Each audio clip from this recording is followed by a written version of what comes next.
Salut les amis, j'espère que vous allez bien. On se retrouve aujourd'hui pour une nouvelle vidéo. Je vais vous montrer comment j'ai réalisé un Pola à partir de mes tampons digitaux.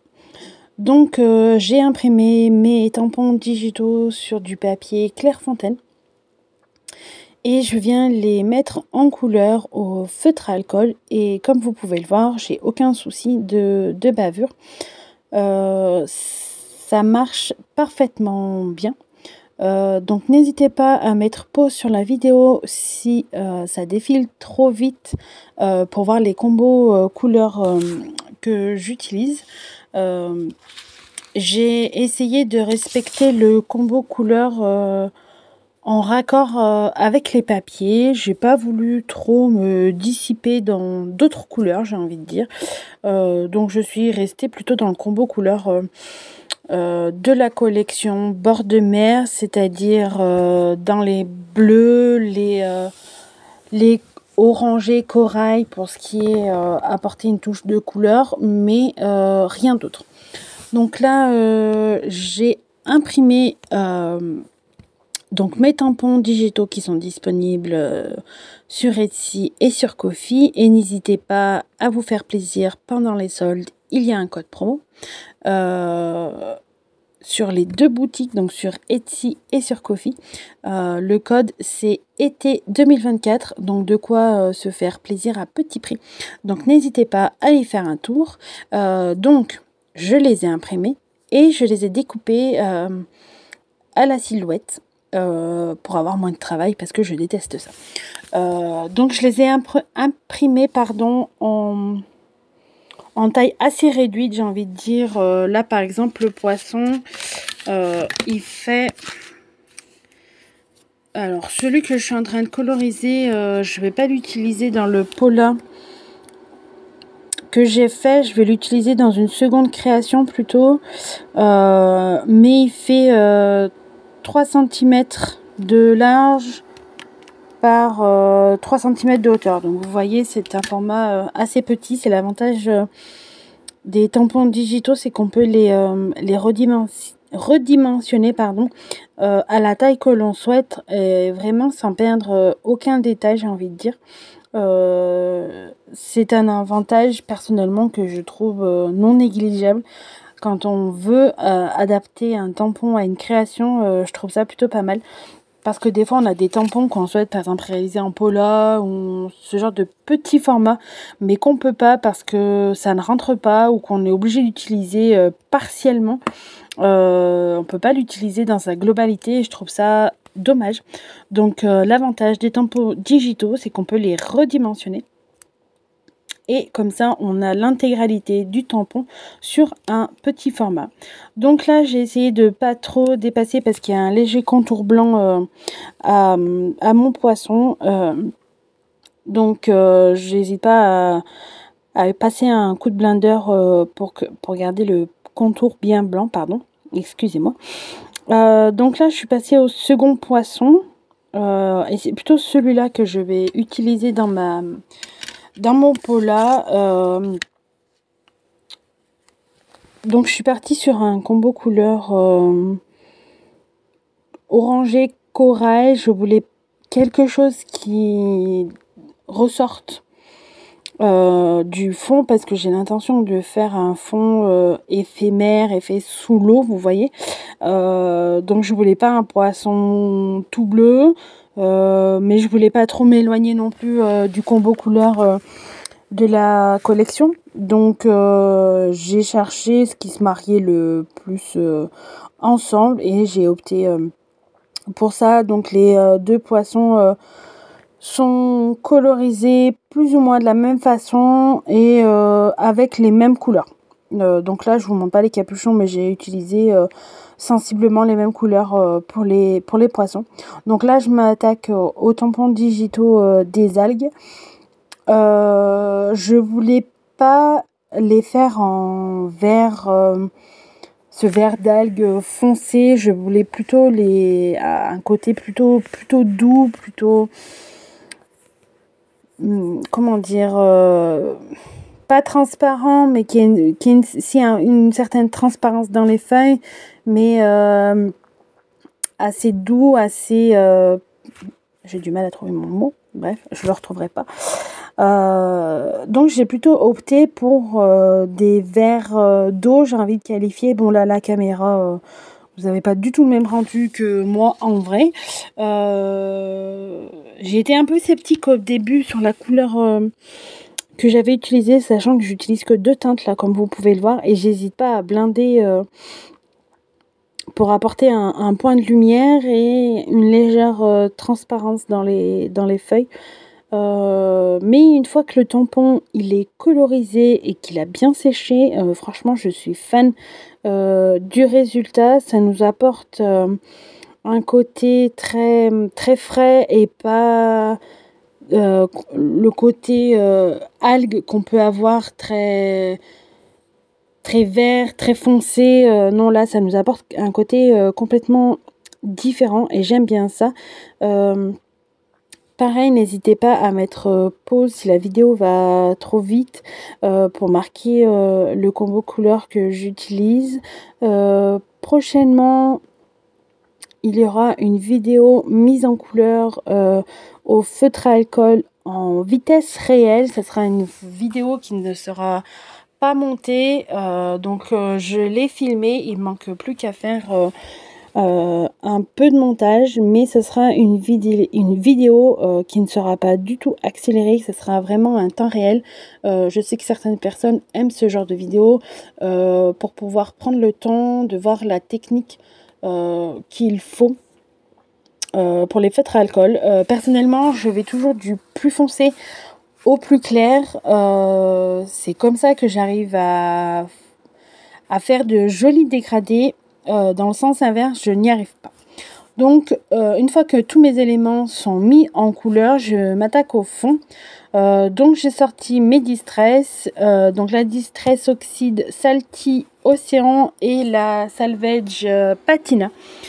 Donc, je suis restée dans un combo couleur de bleu assez semblable à la couleur... qui est proposé dans la collection bord de mer. Je suis venue réaliser un aplat comme ça et je viens mettre quelques gouttes d'eau pour les faire réactiver, mais pas trop, parce que plus le temps passe et moins j'aime ce côté crayeux qu'on obtient avec les Distress Oxide.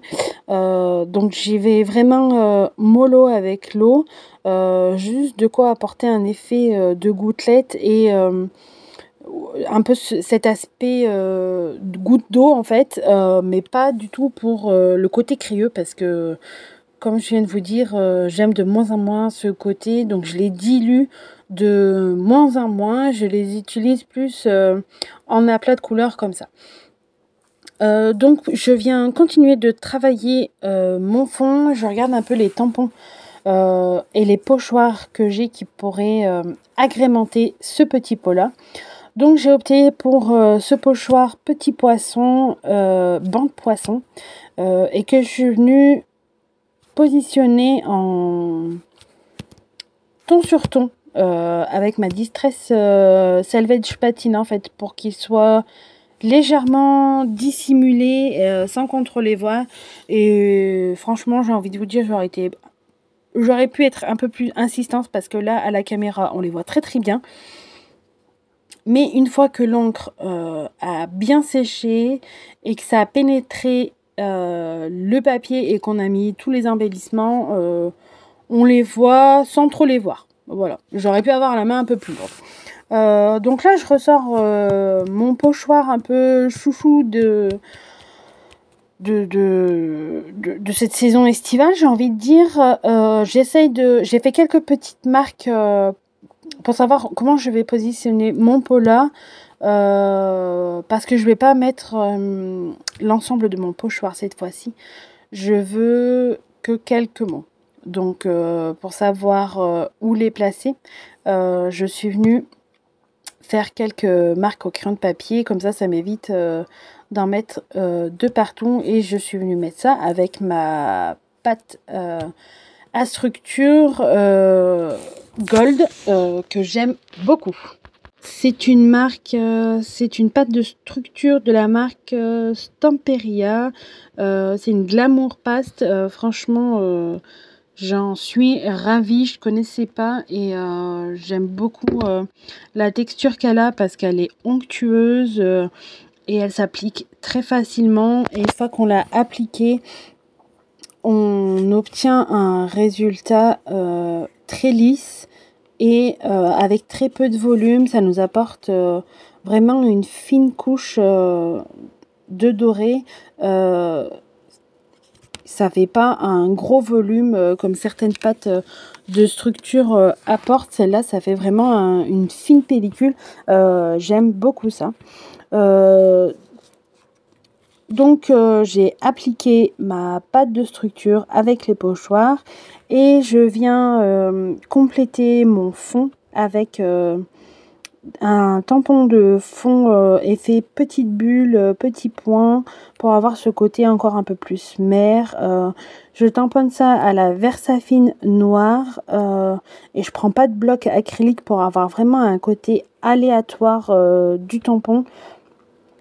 Je veux pas quelque chose de très très marqué sur ma création. Une fois que j'ai travaillé le fond, je viens coller mon Pola. Donc j'utilise ma colle Scotch. J'aime beaucoup cette colle. Elle tient du tonnerre et franchement ça nous permet de réajuster nos éléments. Si on les a pas collés au bon endroit, c'est pas une prise immédiate. Et une fois que le fond est fait et qu'on a collé notre Pola, et ben je viens placer mes éléments dans mon Pola et je couperai le surplus à la fin. Donc au début j'avais l'intention d'utiliser les deux poissons, mais en fait ça faisait un peu beaucoup d'éléments pour un petit Pola. Donc je me suis rabattue sur juste un poisson. J'ai essayé de glisser l'étoile de mer dans les algues et je choisis un poisson. J'ai longuement hésité à mettre les deux, mais je voulais pas tout cacher non plus, donc j'en ai gardé juste un au final. Donc je colle tout ça avec ma colle.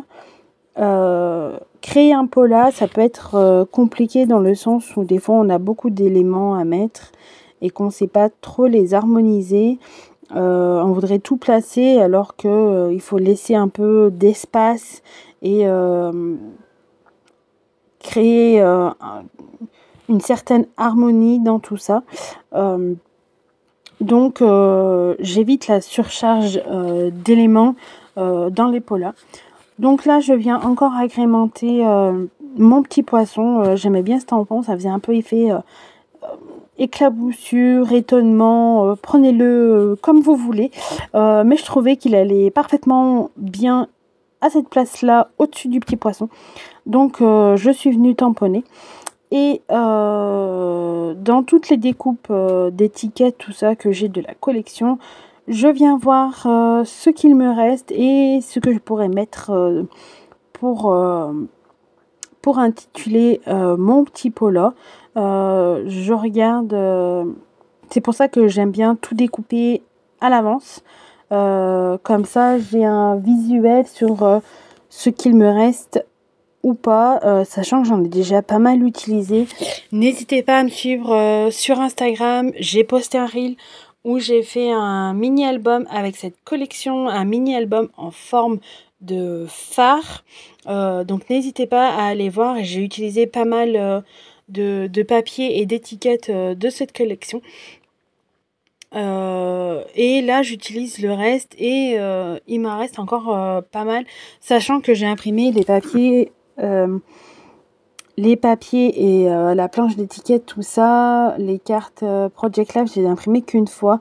Il y a seulement les tampons digitaux que j'ai imprimés plusieurs fois. J'ai imprimé la version colorée et la version en noir et blanc pour pouvoir les utiliser. On arrive à la fin de cette vidéo. Je vous dis merci d'avoir regardé et je vous dis à bientôt pour une nouvelle vidéo. Bye bye!